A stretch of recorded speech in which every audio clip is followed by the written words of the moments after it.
binigyan tong si Dara at ito ay kinakatuwa naman ito ni Dara at nagpapasalamat.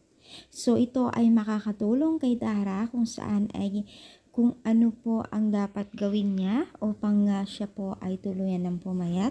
Dahil nga po gustong-gustong pumayat ng mga taga-supporters niya at masyado daw bata para magkaroon ng ganitong klaseng katawan. So ibig sabihin guys ay mga taga-supporters ni Dara ay nagbigay po ng kanyang pagkakaroon or ang kanyang exercise o gagamitin sa pag-exercise upang maging sleep muli itong si Dara, 'di ba? So talagang itong si Dara kasi ay hiyang niya ang pag-aalaga ng Team Kalingap. Kaya naman po nakitaan natin yung paglubo ng kanyang katawan.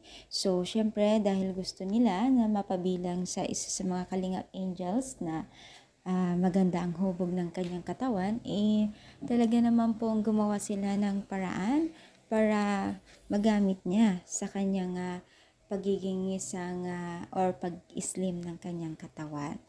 Alam nyo guys na napaka sobrang helpful or talagang napaka matulungin yung mga sponsor ng Team Kalingap dahil patuloy ang kanilang pagsuporta sa pagbigay ng pangangailangan ng kanilang mga Kalingap Angels. At syempre napapasalamat tong si Dara sa kahit wala na po o hindi na masyadong active sa Team Kalingap ay patuloy pa rin po ang pagsuporta ng mga netizens. Sana nga po huwag tayong magsawang sumuporta sa kanya at sa ibang Kalingap Angels. Thank you and God bless.